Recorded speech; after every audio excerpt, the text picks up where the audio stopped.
Grab a cup of tea or listen as you go, ladies. This is your hour with Dr. Zoe, your life and relationship coach, with encouragement, on-point insight, inspiring guests, health tips, and advice. Dr. Zoe helps busy women keep their mind in the game by redefining your superwoman. You're listening to The Dr. Zoe Show.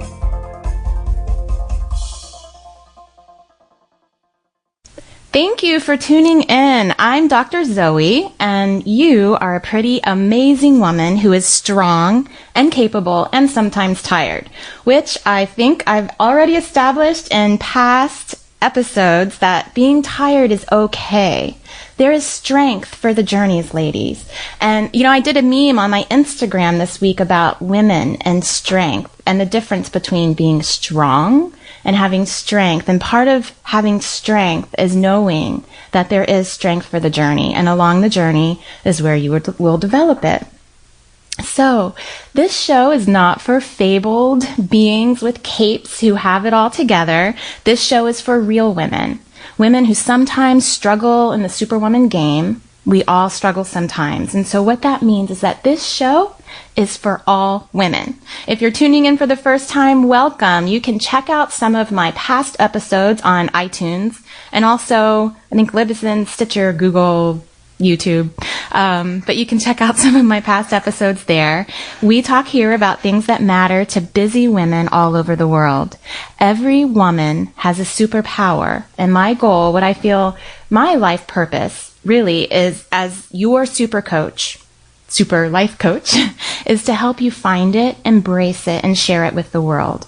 I will encourage you in your struggles. I share some of my own, and I give you tips and advice to make your life a little easier. We're redefining your superwoman. So you can listen here on laradionow.com every Tuesday from 12 to 1 as you are listening now. For those who can't always listen live, as I said, you can subscribe to my podcast on iTunes, also Libsyn, Stitcher, and Google, and I would love for you to give me a 5-star review. Just search for the Dr. Zoe Show, Redefining Your Superwoman. You can also subscribe to my YouTube channel, Dr. Zoe Talks. You can listen to episodes there. You can text the word JOIN to 38470 to become part of my tribe and get free monthly newsletters where you'll get freebies, monthly tips, encouragement, insight right into your inbox. So this show is going to be different today. I'm kind of excited about it. It's going to be all me. So I'm going to have the health tip section as I usually do, and it's going to be a little different because I had my health tip section all decided, and I'll talk about it, but I watched this documentary a couple days ago, and I just have to talk about it. So we're going to talk about that too.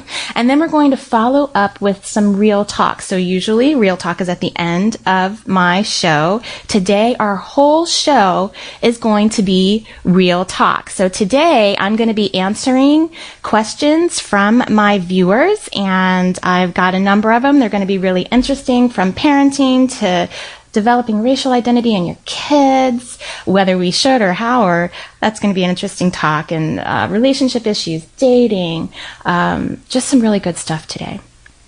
So next up, health tips. Remember, your body and your mind are intimately connected. You can't have health in one without health in the other, and that's why I have a health tips segment. And this really means so much to me because, as I said, you can't have a balanced life without focusing on your health. And so many women tend to make that low on the priority list. And so it's important to me. The other stuff I talk about is really important too, but I will always incorporate a health segment because I take the time to do the research to find out some things. And if this is, the only time that you can, take a minute and listen and get some good health fitness, exercise information, then that's my service to you. So I was going to start out talking about the 12 best foods to eat in the morning. I think I'll finish with that, but I really wanted to talk about this movie, the documentary that's a couple years old now. So it's not new, but it's the first time I watched it. It's called What the Health, Health. And it's a really good documentary. Of course, we do know that it's certainly, slanted because all things produced by people, there's going to be some bias there. But it's a really, really good documentary that focuses on our consumption of meat in this country. And it did kind of, watching it, you finish the movie and you think, oh, I'm going vegan. I'm not doing this anymore. The treatment of, some of our animals is just horrific. The chemicals, the antibiotics, the drugs, the things that go into our meat and the things that we ingest as a result of it, it's very, very scary. And so, of course, it's easy to think, well, I'm going to just swing that pendulum to veganism and I'm going to become a vegan, which is what I'm doing this month, just so you know. And so after watching this movie and having the emotional response that, the movie was intended to produce, I started to do some research on vegetarianism and veganism. So before I get started talking about what I know or what I believe, I want to just kind of give the caveat that I'm talking about people that make the choice to be vegan or the choice to be a vegetarian for health reasons, not for ethical reasons. So obviously, if you're making the choice to be a vegan for ethical reasons, I'm not trying to sway you. I respect that. I fully understand it, especially after watching this movie. If you're making the choice to be vegan or vegetarian for health reasons, I just want to talk a little bit about that and make sure that you are doing your research. And I've done a little bit. So when I think about, okay, what is the healthiest diet for humans? What were we intended, to eat? So, of course, vegans would say we should be plant eaters. We are not intended to eat humans. We humans are not intended to eat other animals. And that we are, I think I made that slip up because there's the understanding that we are akin to all animals. All animals are the same. And so, like I said, I respect that. But when we look at it from a strictly dietary viewpoint, my question is, okay, as a vegan, if I'm going to decide to become a vegan, what is likely to happen to me physically, biologically? And so I started looking up, okay, the reality is that vegans not really tend to, but if you're a vegan long enough, you're going to be B12 deficient because the only place that you can get B12 that your body can synthesize is in animal products. So that is without a doubt. There are other major vitamins that you will also likely be deficient in. Calcium, vitamin D, vitamin A. There's a number of other ones that I can't remember at the moment, but there are a couple. So if you do choose to be vegan, and I'm sure if you've done this, you have already done your research and you know that you have to supplement. But for people just kind of starting on this path, just be very aware of that you can develop some severe neurological issues by being deficient in some of these vitamins. Vegetarian, similar. Obviously, if you're adding in some meat products, you're going to be taking care of a lot of that. And so the question is, if you adopt a diet where you are required to supplement in order to maintain health, is that really the diet that humans were designed to be on? My answer, of course, is no. We should be on a diet that we can sustain us without having supplements. Obviously, our ancestors didn't have supplements. There weren't companies or factories that created that. However, the fact is, and once again, we talk about swinging that pendulum from one side to the other. The fact is that we are over-consuming meat in a crazy amount, and it's damaging us. It's damaging our world. It's damaging us as humans. And so the reason why is because in order to maintain that overconsumption, we have to mass produce it in ways that are unhealthy for everybody. And so, of course, the answer then would be to be swinging back to the middle, where meat is a part of our diet, but not fully a part of our diet. We are omnivores. Yes, plant-based foods are so healthy for us and so important and integral to our diet, but incorporating some meat and fish is as well. So I just felt like I needed to share that. And that wasn't what I intended to talk about today. So, I loved some comments. I would love for anybody to, connect with me on social media and let me know some of your ideas. So anyway, for my health tip section today, my intention was to talk about the 12 foods best foods for breakfast. And the reason why is because so many of you busy women are so busy. You're getting your kids off to school. You've got to go to work. You've got a busy day that you're, starting. And sometimes we avoid breakfast. We just kind of don't do it. So I'm going to go really fast. The best foods to eat in the morning. Remember that idea of eating breakfast like a king, lunch like a prince, and dinner like a pauper. I'll talk a little bit about fasting later for, evening. But anyway, so fruit. They give you antioxidants, minerals, water, berries, cleanse your blood, reduce blood pressure, cholesterol, clear your skin. So fruit and berries, especially egg whites. I know the jury is still out on the yolk, but the lutein is good for eyesight. It keeps cataracts away. Trader Joe's has an awesome egg white powder that you can just throw into your smoothie. You don't even have to cook. Greek yogurt, we know it's got probiotics. It maintains good health, gut health. It reduces your risk of breast cancer. Cottage cheese is another good one. Proteins, probiotics, calcium. A combination of these helps repair your body's damaged cells, increases your metabolism, and brings down food cravings. Nuts are also super good and easy in the morning. Essential plant foods source fatty acid. They've got great vitamin E. They help reduce the damage from free radicals. They cleanse your blood, decrease inflammation. They've got magnesium and potassium, all good stuff for your heart health and strong hair. Oatmeal. Personally, I don't eat oatmeal because I'm grain-free, but we all know that oatmeal helps to lower cholesterol. It is gluten-free. And it's good for your digestion as long as you can tolerate it. Chia seeds are great fiber. They regulate your blood sugar and blood pressure. They repair damage at the cellular level. Flax seeds are really great. They reduce abnormal cell growth. So we know that's anti-cancer food. It's important to eat them ground because your body does not absorb them so well when you eat full flax seeds.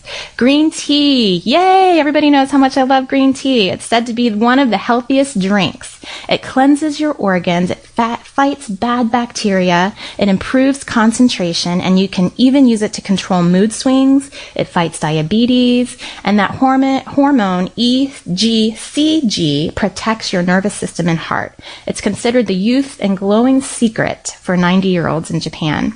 So the other thing is protein shakes. Okay. Protein shakes are a really difficult one. And the reason why is because it's very difficult to get clean, good quality protein. For the most part, I'd say avoid it. Make your own protein shakes. But if you're going to do it, look for a plant-based protein, no artificial flavors, not even natural flavors, long story. Dr. Schultz has a very good one. Otherwise, make your own. So once again, fruits, berries, nuts, cottage cheese, yogurt, oatmeal, egg whites, green tea, chia seeds, flax seeds. You can make your own smoothie with a lot of those ingredients. Most of them don't require cooking. You can throw them in your purse and eat them on the way to work. So that's my suggestions for fast, healthy breakfasts. Okay, guys, so stay tuned. Next up, Real Talk. I'm going to be answering some questions from my viewers, some really probably deep and emotionally triggering questions. So look forward to seeing you in just a minute. People ask me, how do you have so much energy? I am not a coffee drinker, but I love the benefits of matcha green tea. More antioxidants than coffee and a smooth energy, not the jittery kind that lasts me all day long. Perfect for you supermoms too. I have searched the world over for that perfect matcha for my smoothies, and I have found it at Kiss Me Organics. You can get it too at kissmeorganics.com. Enter the promo code Dr.Zoe, D-R-Z-O-E, for 10% off and free shipping. Experience the smooth, healthy, organic energy of matcha green tea. KissMeOrganics.com. Hey there, if you are just tuning in, this is Dr. Zoe, and this is Real Talk. And as I mentioned before, we're going to be doing Real Talk for the rest of this segment. And this is where I answer questions from my listeners. Please reach out if you have some questions you'd like me to address on the show. I might have some time if you wanted to text right now. What's the number? 818 818 919 919 0228. 0228. You can text some questions and I'll look at them over the break and see if I can answer them. All questions are anonymous. Of course, I take your confidentiality seriously as if you were my own client. And in the future, you can also email questions to Zoe at drzoeshaw.com or connect with me on any of my social medias. So I have the first question from my listener. I just rattled off a list to my son of things I've told him and he hasn't listened to. It went something like this. I've told you 100 times not to play with doors. I've also told you to sit down and eat your lunch and not get up till you're finished. I've also told you to not play with toys while you're eating, and I've also told you to be quiet because Daddy is on the phone.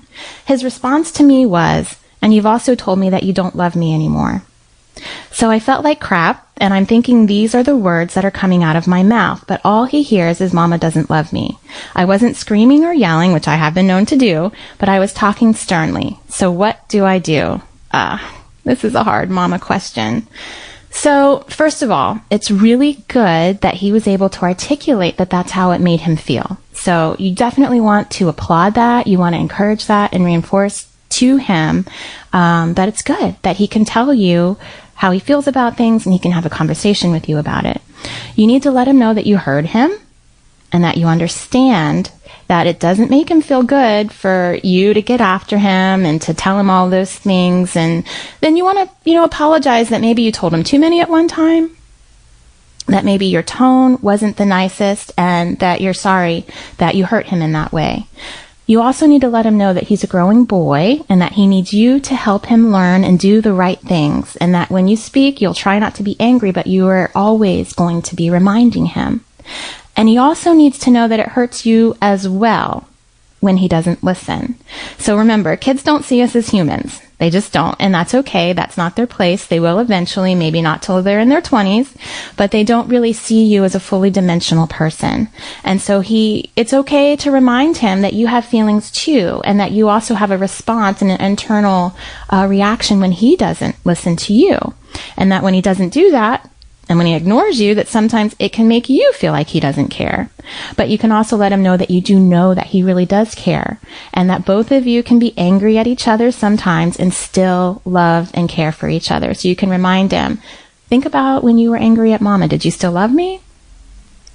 Same thing happens for me. Sometimes I get angry at you, but I always love you. So anger doesn't mean lack of love. Disappointment doesn't mean lack of love. And those are things we're going to express to each other sometimes. The other thing, which is super hard for me as a parent, and I've had to really, really focus on as a parent, is making sure that when I punish, I'm not angry. It took a while for me to recognize that anger and punishment don't have to, but shouldn't go together, because punishment is really just a natural consequence of a behavior. And so if you can try to separate that, give a consequence for an action without any emotion attached to it, it's the healthiest way to do it. And sometimes it's good to already establish what the consequences of something are. So if you do this and this and this is what's going to happen. And it's easier to just dole it out like, oh, I'm sorry, you lost this because of this. And you don't have to be angry and you don't have to yell. And sometimes that's just a lot easier. So very good question. I hope that was helpful. It is a journey. It's a journey for you. It's a journey for your son. And communication, once again, is just really key.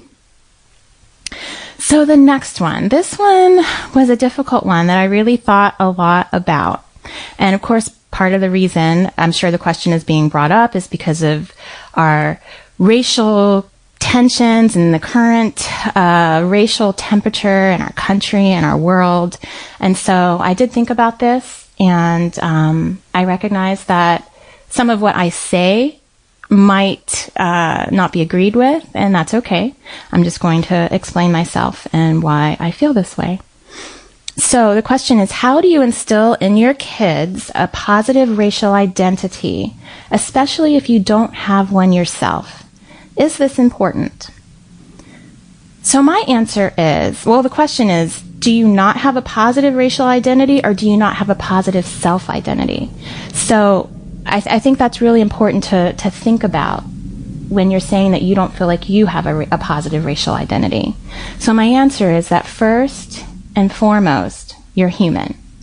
And when we are looking at establishing positive self-identity in our kids, positive identity in our kids, secondary to respect for yourself as a human being, I don't think that a racial identity is important. And I know that many people might not agree with that. I think a cultural identity is important, and there's a difference. So a racial identity says that you're different, or you're identifying with your race based on your outside appearance and characteristics. And it just validates, in my opinion, judging and making assumptions about people because of their outside appearance. And we know that this happens all the time. And so if you are trying and working hard to establish pride or healthy self-esteem in your child based on outside things, I think that you're creating problems. There's nothing to be proud of because of the color of your skin or the shape of your eyes or the texture of your hair, because you had nothing to do with that. You can and should have pride about the culture that you espouse, the talents that you have, the choices that you make, the things that you make that make you you on the inside. If you burned away your identification on the outside, that's the thing that you should be proud about, because pride should be in things we do, not in, outside appearances. So culture is different. Culture refers to beliefs, ideas, behaviors, and traditions that are shared by a group of people. And that has nothing to do with the way you look. It's about a way of experiencing and being in this world, which is chosen for you if you're a child. But ultimately, culture is something that you get to choose over the course of your life. And so culture is about the people that you love and are connected to and agree with, if that makes sense. So I don't think anybody should be proud to have blonde hair or black hair because you didn't do anything to get it. I think pride should come from things you choose in your life. And yeah, you don't choose culture, but like I said, ultimately as you grow, you do. And you can be proud of the choices that the people whose blood runs through your veins made, or the way that they lived their life. And ultimately you can decide if you want to espouse to those same beliefs and the way of doing things, and if not, you can be proud in the different choices that you've made.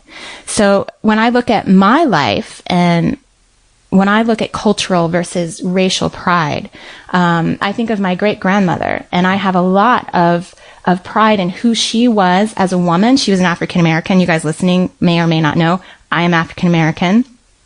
And I'm proud of my great-grandmother because she was an extremely strong woman. She lived in Nashville, Tennessee, and she had a wonderful education, but she wanted to start her child in Girl Scouts and was told that she couldn't because they didn't have a troop for Black people in Nashville, Tennessee for Girl Scouts. I don't know if they didn't anywhere. And so she decided to create her own. She was the first woman. She's actually in the Museum of Girl Scouts in Nashville, Tennessee, and she's got articles written about her in the Quarterly because she decided to go do that she started the first Black Girl Scout troop. She has a camp that she also created and still exists to this day, but she was a very strong woman. And I remember even in her 90s, that woman was just amazingly, you could see the strength that came out of her. And so I'm proud of her, not because of the color of her skin, not because she was a Black woman, but because of the strength. And I always think about her and imagine that I got some of that strength from her. I'm also proud of my Native American ancestors because they were fiercely independent, strong people who lived off the land and cared about the earth. I'm not proud of them because of the color of their skin, once again. I'm not really proud of my Irish ancestry because I don't know a lot about the O'Toole family, except that they were members of the Ku Klux Klan and likely slave owners. So that culture I'm not proud of, but once again, not because of the color of the skin, but because of choices that were made. And so when we talk about forming a racial identity, if we want to form a healthy Black esteem or a healthy Asian esteem, I think we really get into trouble as a society. Because when we talk about Black pride or Latino pride, it's one thing. But when we talk about white pride, it's not really acceptable. And so I know that there's the history of white domination, which makes it unacceptable for white people to establish or espouse white pride. But what I'm saying is that if white pride isn't okay, then neither is Black pride because it's divisive. We only move forward as a society if we focus on pride and humanity. And yes, pride in our culture, but not in our race.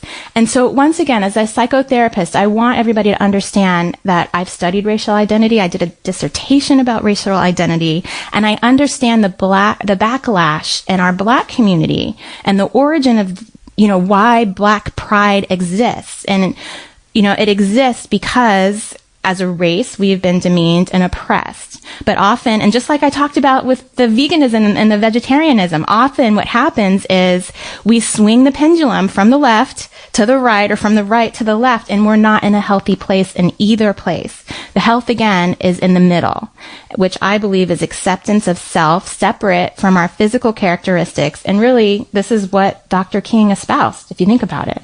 So when you talk to your kids, talk to them about their ancestors and their history, and you tell them stories of strength that they can be proud of. And that creates pride in who they are as people and not what they look like. But first, you talk to them about characteristics about themselves and what they should be proud about themselves and what characteristics they should try to grow in themselves. And this, of course, applies to, being female or a male or any kind of identity that you're really working on. But once again, it goes back to healthy identity. So yes, instill a healthy identity and healthy pride in yourself, not racial pride, but human pride and cultural pride.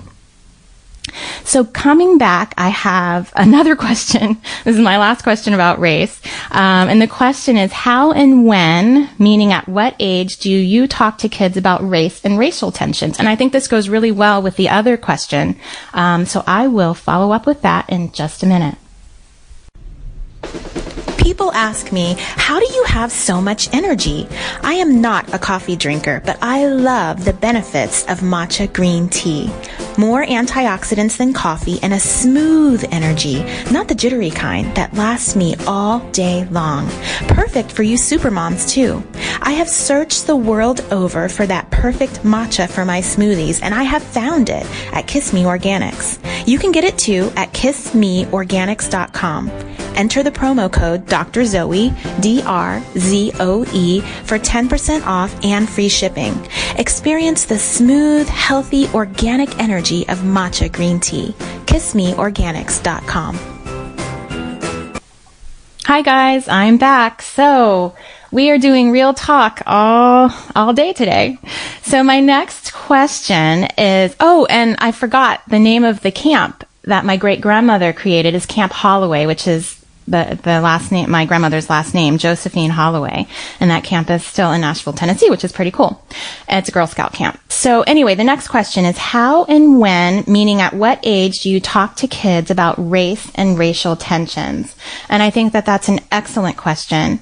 And what you do, just like anything, is you begin to talk to them at their age level. So just like we start to talk to our preschoolers about bad people. There are bad people in this world. There are people who kidnap, and there are people, who steal and do things that are wrong. And those people exist, and we have to protect you from them, and you need to learn how to protect yourself from them as well. And so really, when it comes to racial tensions, discrimination, things like that, you incorporate that there are some bad people in this world who won't like you or who will be mean to you because of something that they see that has to do with them, maybe because they don't like the color of your skin or they don't like something like that. And it's okay to begin to talk to little ones about that. But you don't need to just talk only about the race issue. It's really just about bad people in general that some people hate and that people are taught to hate, and it's not okay. And more specifically, if you see somebody doing that to somebody else, it's always wrong. And if it happens to you, it's always wrong, and it's about something wrong in that person. So, and then it's okay to talk to them a little bit about how people tend to single out anything that's different to make themselves feel better. And it's also important to talk about the fact that not all people in authority are right. You must respect authority, but you don't ever have to agree with what is wrong, and you can always question it in a respectful way.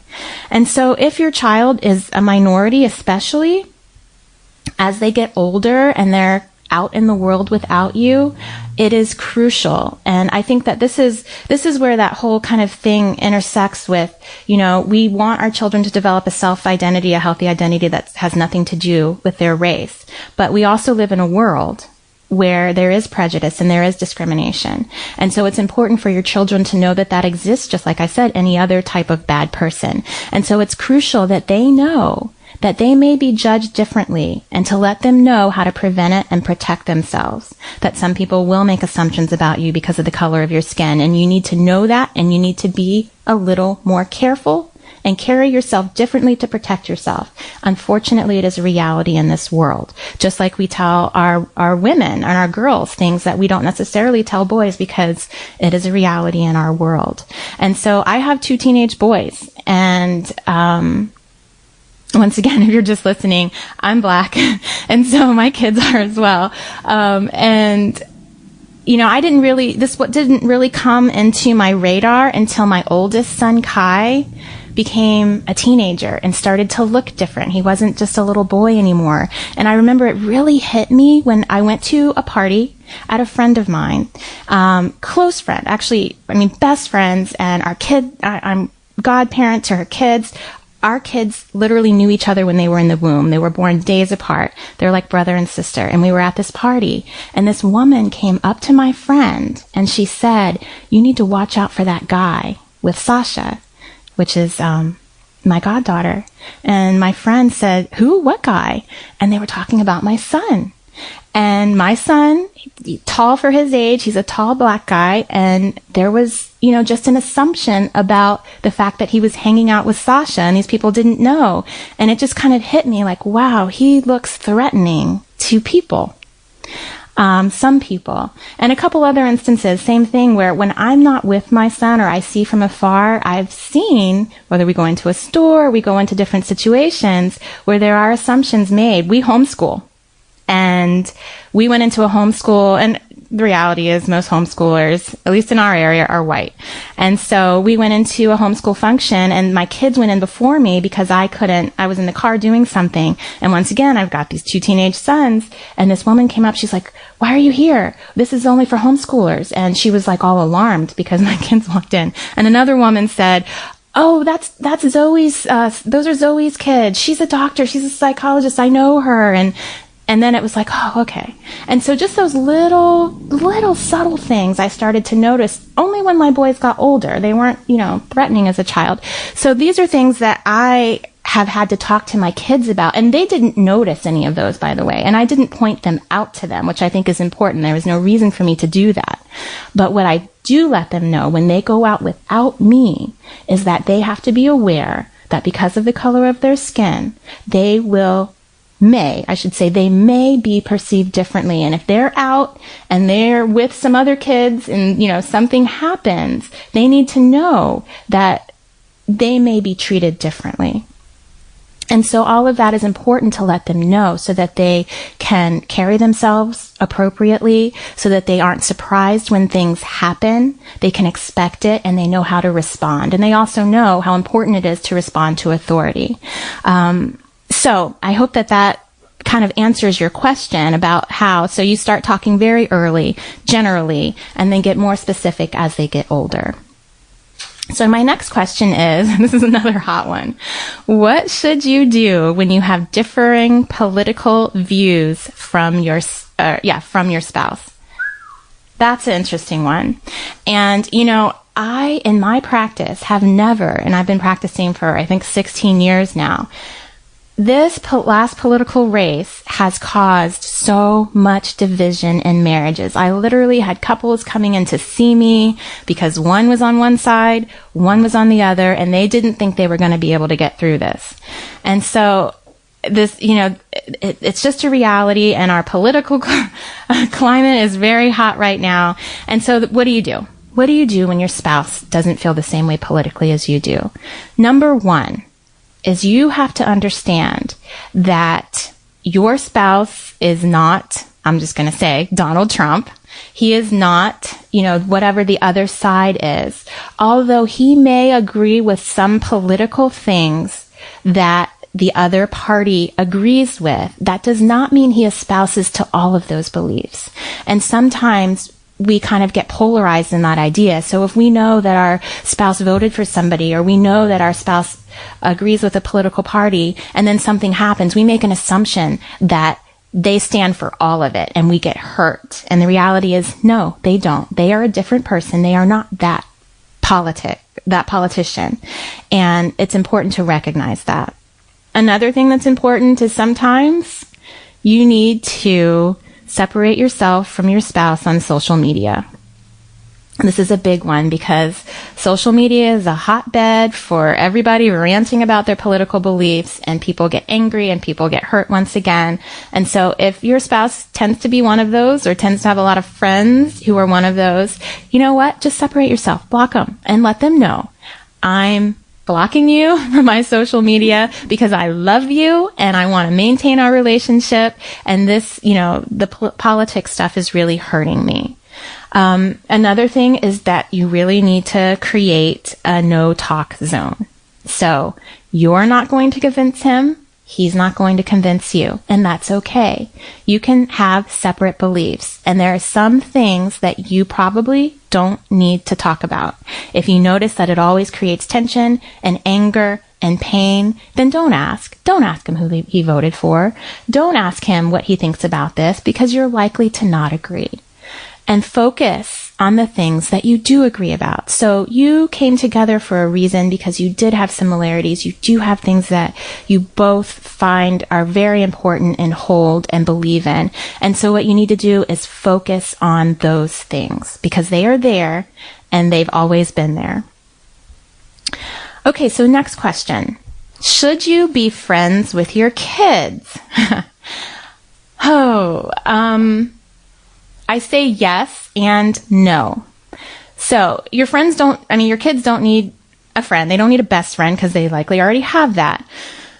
But once again, I'm going to go back to that pendulum. You got to swing it. So you can't say, I'm not friends with you. I don't care about you. I don't care about, your issues or what's going on. The reality is going back to the middle. As a parent, you have to have a level of connection and friendship with your kids in order to have any kind of leeway and influence on them. There's that saying, people don't care how much you know until they know how much you care.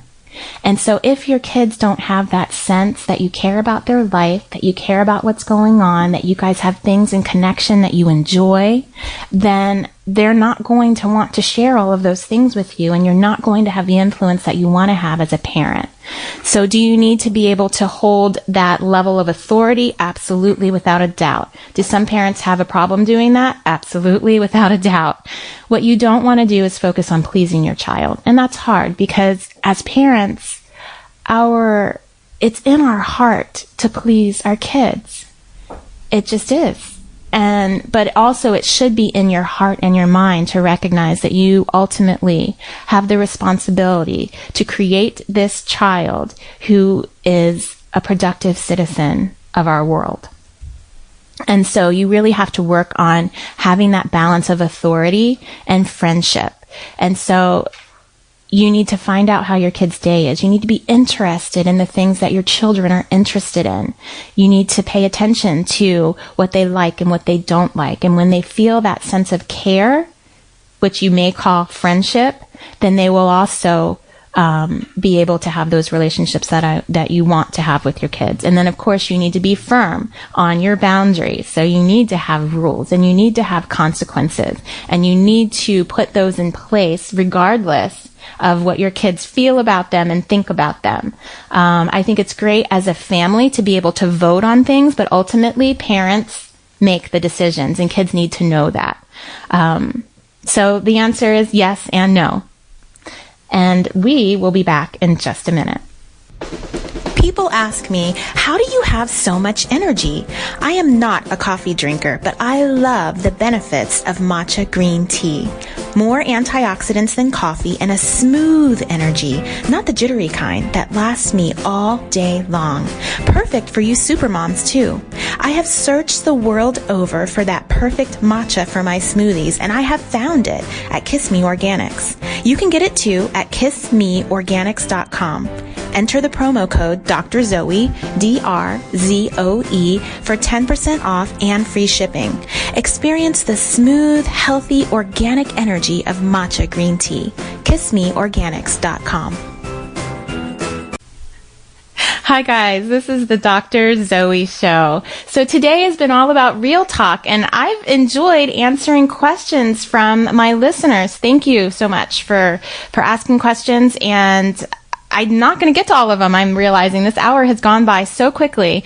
So I will have another show similar to this one, and maybe even look at doing something like a monthly question and answer, and I'd love to answer your questions. So next one up is, why is it important to have a date night when you have kids? Well, my simple answer is because otherwise you'll never have a real conversation with your spouse, and you're going to grow apart, and you're going to want to get divorced when your kids are finally gone. So that's my first answer. But honestly, you courted and dated your spouse before you got married, and when you get married and you don't have kids, there's a lot of time that you don't recognize that there is for engaging, for connecting, for spending time. So, as a couple without kids, is it important? Yeah, it's important still, only because you get out of your normal environment. And when we talk about intimacy and creating desire and healthy things for your relationship, it's good to get out. I don't think you need to do a weekly date night because you're spending time and connecting. But when you have kids, it becomes so important, because kids don't allow you to do that in the house, and you're exhausted once you put them to bed. And so you really do need to get out, and you need to connect with your spouse regularly, even if you don't necessarily see the importance of it, even if it doesn't really feel like it's doing anything. When you have when you have date night, you need to have some rules. And one of the rules, of course, is that you don't talk about the kids, which is, that's like a dare. Like, how can you do that? Because what happens is you start to recognize that all of your conversations come back to the kids. And that's why I get to, if that's the case, then when the kids get out of the house, you look at each other and you have nothing to talk about. I mean, you can still talk about the kids in college, but, and a lot of people, well, there's been a lot of research about families, husbands and wives getting divorced when kids go to college. And a lot of times people think, well, that's something that they plan. They were just agreeing to stay together until the kids went to college, and then they divorced. And I think what really happens is what I explained, is that there's that separation and lack of connection over time. But I think what happens is, as those kids, when you get a year or two away from those kids going out of the home, and you start to recognize the state of your marriage, which you failed to look at maybe until that point, then maybe there's some planning that happens then when you realize that there's nothing left in your marriage. And maybe it's a year or two of planning, but it's not a result necessarily, of the kids going away, or that you guys plan to do that. And so what you have to do is plan to succeed, right? If you don't do anything, then it's planning to fail. And so you just have to know that that is the case. And it's important, and it will happen ultimately if you don't focus and give time and attention to your marriage. And it also sets a really great example for your children. So when your kids see that you are putting your marriage in high priority, then it's good for them, and it's an example and a model for what they should be doing in their relationships. Because ultimately, the kids are going to go away, and you two are going to be the two of you again. And so really, that relationship needs to be priority. And I know it's difficult, but that's why it's important. And so last, and kind of going along with this a little bit, is the question, should your spouse be your best friend? I think our very first show was about friendships and women. I had my best friend, Rosie, on, and we talked about this. And my answer is yes and no. And so the question, so let's talk about the yes. Should your spouse be your best friend? Yes. Your spouse is your life partner, and he should be your best friend, and that you two are doing life together. You've created a nuclear family together. And when we talk about culture, and I talked about this in another one of my videos, is that every single family, every single nuclear family has its own subculture. And that's how it should be when you talk about traditions, and you talk about beliefs, and you talk about ways of doing things. So your spouse should be your best friend, and that you should share, everything with your spouse. And when I say everything, what I mean is all the things that you are doing in your life. If you can, all of your wants and desires and hopes and dreams, these are things that you two should be able to share together and work on together in life. And that is a healthy relationship. Now, when the no part of that is when it comes to understanding the dynamics of relationships and understanding the dynamics of men and women. And so I think we get into trouble when we as women rely on our husbands to supply all of our emotional needs because they can't.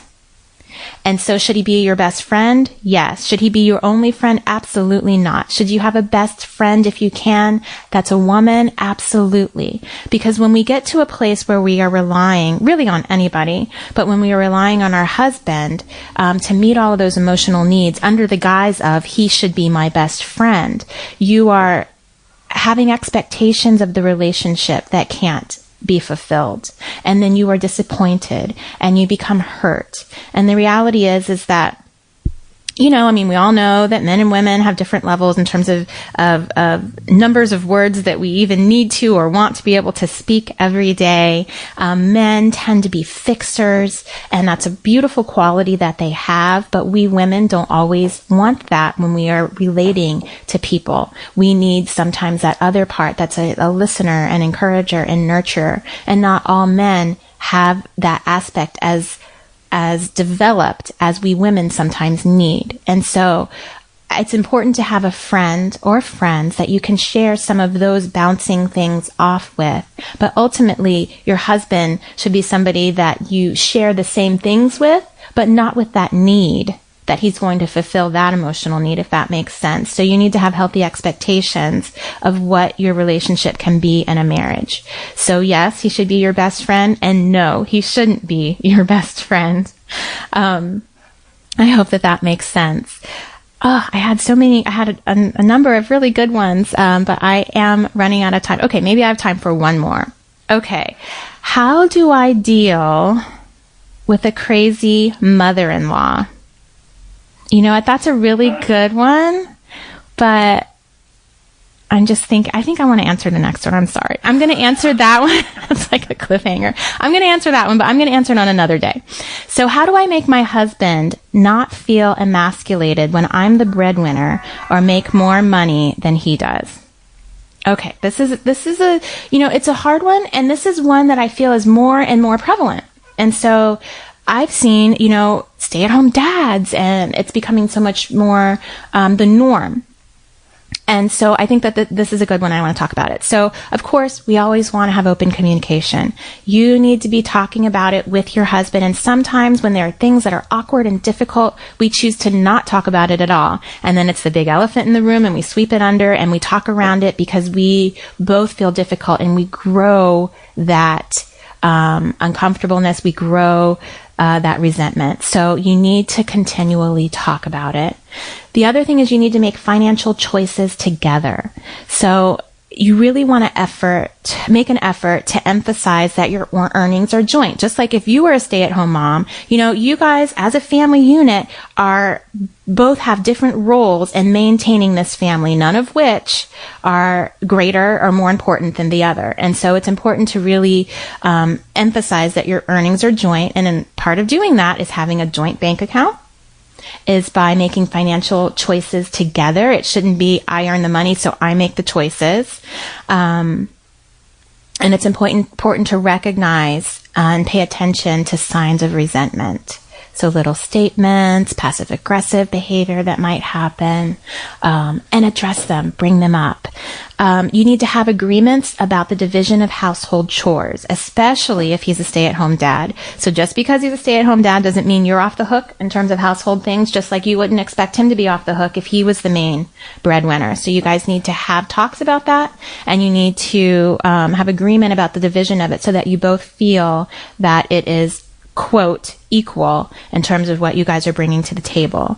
Another really big one is to make an effort to be interested in his work or his life outside of work, and to prioritize it. So sometimes what can happen is my job makes the most money, so my job is the most important. So if I need to do something, it always comes to me, and you need to cancel whatever you need to cancel because your thing. And sometimes it's a subtle thing, and you need to pay attention to that. And you need to make sure that you're making that effort to prioritize his work just as much as you're prioritizing your work, and also being interested in it and making sure that you're asking questions about it and that he feels that way. I'm sure I could probably go on and on about that one because that's a really big one. But please, guys, feel free to continue to ask me questions. I more than enjoy talking about these things and answering them. You can connect. Well, I'll talk a minute about connecting with me. We are out of time for the show, and so I just want to talk about next week. We have a wonderful guest, Melissa Maimone. I hope I'm saying her name right. She brings encouragement to her audiences with a blend of insight and transparency. She was affected by depression and anxiety from a young age, and so she shares with vulnerability and plenty of humor that a hopeful, joyous life is possible no matter what your circumstances. So I look forward to really talking about with her and talking about her journey and helping any women who are struggling with anxiety and depression. So thank you so much for tuning in to the Dr. Zoe Show. Tune in next week and every week on Tuesdays from 12 to 1 Pacific and 3 to 4 Eastern at laradionow.com. And check out reruns of my show on iTunes, Google Play, Libsyn, YouTube, where I am your life and relationship coach. I help sometimes struggling superwomen keep your mind in the game by redefining your superwoman. Connect with me at Dr. Zoe Shaw or any of my social medias at the handle Dr. Zoe Shaw. Join my free newsletter and get a free copy of 30-Minute Life Transformation, The Secret to Getting Stuff Done, by texting the word JOIN to 38470. I look forward to speaking with you wonderful ladies on social media over the week. Have a super week. You've been listening to The Dr. Zoe Show, redefining your superwoman, with your host, Dr. Zoe Shaw. Don't forget to sign up for her monthly newsletters to get encouragement, tips, and skills for keeping your mind in the superwoman game. Connect with her now at www.drzoeshaw.com. Tell your friends and subscribe to her podcast on iTunes. Join us next time for another edition of The Dr. Zoe Show.